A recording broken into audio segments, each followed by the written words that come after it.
Hey, this is Corey from Trivium, and you're watching DaBelly.com.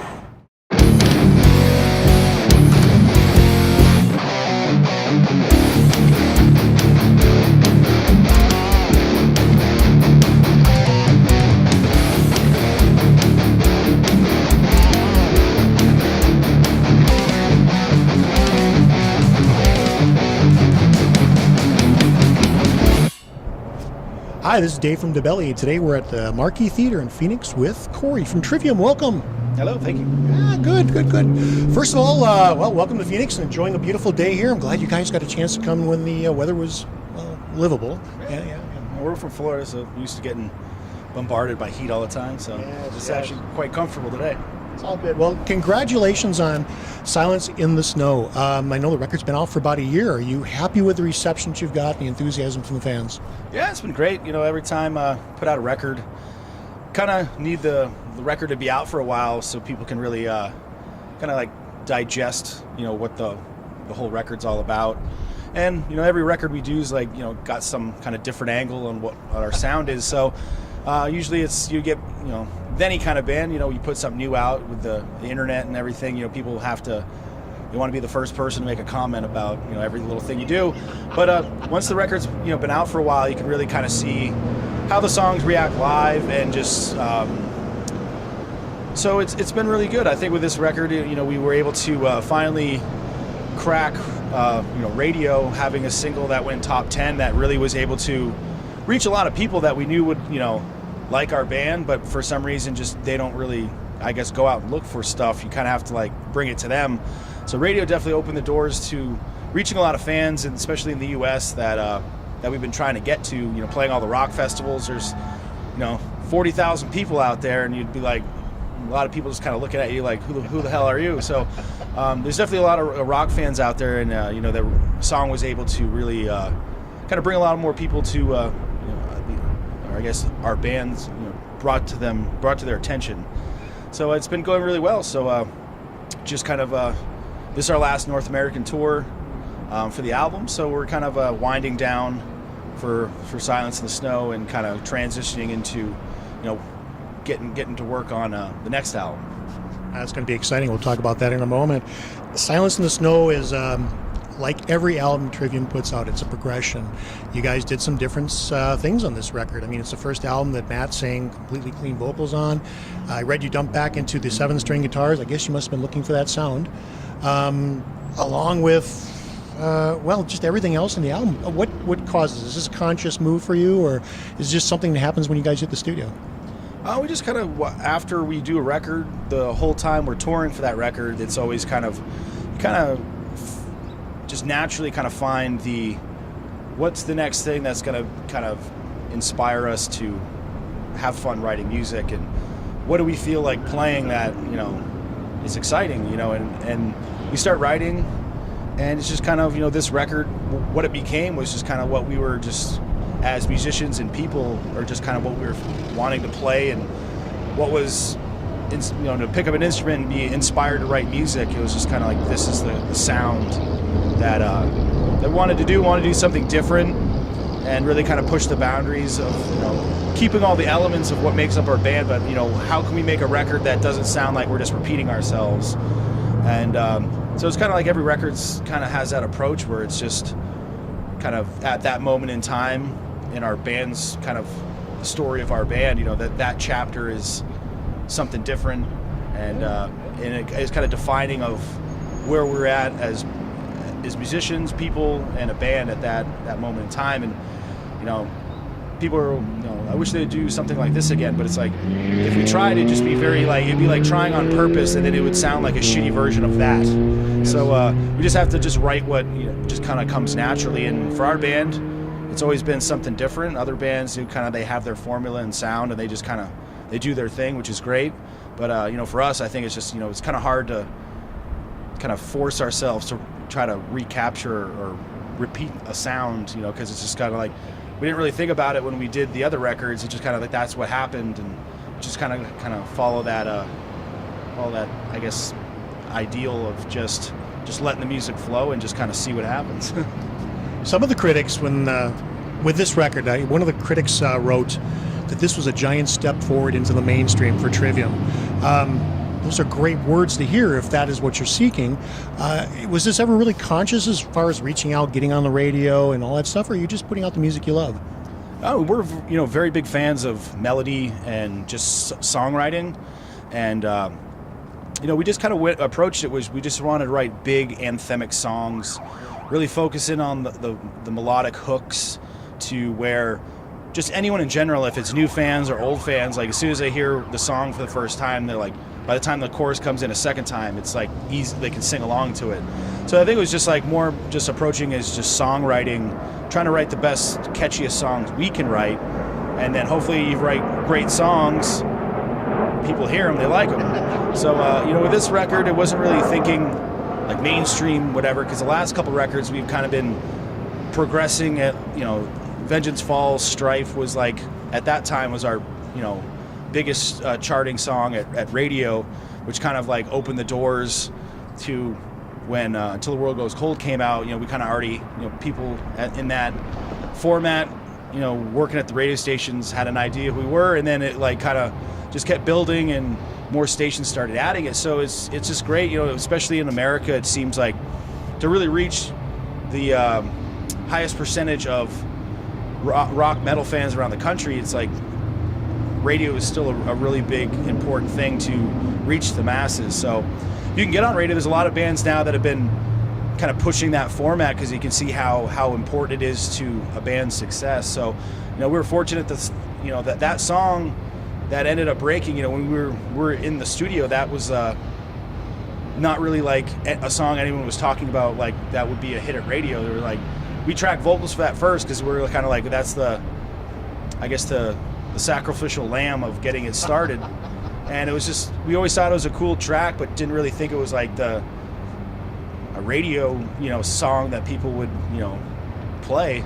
And then once we turned the record into the radio, the guy that handles all the radio stuff was like, dude, I can work this song. We're like, really? Like, all right, go for it. And then it just kind of, happened to work. But it was, some of the things that end up being the big songs are kind of like not really the front runner when you're doing it. So it just kind of we just tried to write the best song possible, and it just caught on with people. So a little bit of luck thrown in there, and you're good to go. Well, I know the song "Silence in the Snow" had been hanging around for a couple, 2-3 albums, and I can, having heard the song today, can look back at the other albums and understand why it just didn't fit on those records. But today it's obviously a perfect fit for this album. How did you rediscover the song, or has it just always been on the back of your mind? Or we always had that song since like 2007, or at least the initial idea of what the song is. And it was, we kind of put it together. We demoed it and everything for the Shogun record, but it didn't really fit with that. And then the follow-ups, we were kind of just focusing on like 6-string stuff and kind of had a little bit different approach to what we were going for musically, so it wouldn't have made sense. But even before we started writing for this record, that song has always been lingering around, and our manager would always bitch at us for not using it because he loved the song. So when we started thinking about the next album, we kind of just popped the demo of that song on, because we were, before we started writing, we kind of had like a bullet point, like kind of checklist of what we wanted to achieve with the music and the vocals and everything like that. And then that song just kind of came popping up again, and it kind of fit like all the things we were looking to kind of accomplish musically as a band, and kind of use that song as like the foundation to start the record. We kind of wrote off of the vibe of that song, which had we wrote it after we played a show in 2007 opening for Heaven and Hell in Japan, and just were really blown away by the show and Ronnie James Dio and everything. And that song kind of it's kind of like the Sabbathy, I guess the most Sabbath Trivium could possibly get, because I think if we couldn't really, that was about as slow as we could probably play. Yeah, it was like that song was the kind of like the starting point for the record. We kind of wrote to kind of with that kind of I guess vibe in mind, and it kind of worked out great. We finally got that song off the shelf, and now we don't have to worry about it anymore. And our manager complaining that we never used it. Now to the next one, it's hidden someplace. Yeah. No, I understand the vibe of the song. I mean, it's got a very classic metal vibe to it, the gallop on the guitars and so on. And I read about the Dio connection, and I understand the inspiration there. I mean, he was a remarkable advocate for metal, a gentleman, and it seems like everybody who ever met the guy has nothing but positive things to say. He's a missed voice. Yeah, the whole record in I guess in general, definitely kind of what we were trying to capture is like on the tour bus. We were always listening to at the time like a lot of like Rainbow, Dio, Sabbath, just a lot of like because we originally started off like all the stuff we were into was like all like the kind of like the thrash metal movement, early '80s stuff, and that's why we for a lot of records we just played so damn fast all the time. But I think it was like now, like especially you get older, you kind of rediscover, kind of go backwards, and it was kind of we were just kind of listening to a lot of the stuff that inspired the bands that inspired us to pick up an instrument. So we were doing, as I said, all those bands and like Deep Purple, and obviously Iron Maiden, and Priest have always kind of been big bands for us. So listen to all those records, and it was just kind of like listening to them, and kind of like these records, 30, even some of them 40 years later, are still massive records. They're timeless, and it's the songwriting and just like every singer, every band had like an iconic singer, and the guitar riffs and everything. So it's kind of like we were trying to capture like how those records made us feel with the songwriting. So this record definitely has a lot of that influence in the music, but obviously trying to kind of take the inspiration of that era and just try to make our own kind of twisted modern version out of it. You've got 4 videos out on this record. Are there any intention of putting out more? Or you already mentioned you're starting to think about the next record. Where were we at? We're not doing any like, if there's anything, it'd just be kind of like live footage put together for something. But any of the crazy bigger budget kind of storyline stuff, we're gonna kind of save all our weird ideas for the next one. Okay, so you're already putting some thoughts together for the next record. How do you guys write? As a group? Is there a pattern, or is it just random? I think now it's definitely worked where Paul and Matt and I, we just write at home and put together like song ideas and demos. Our demos are pretty elaborate. Obviously with technology you can do a lot more with like programming drums, putting together like a full song idea so you can really show somebody like kind of what you're thinking.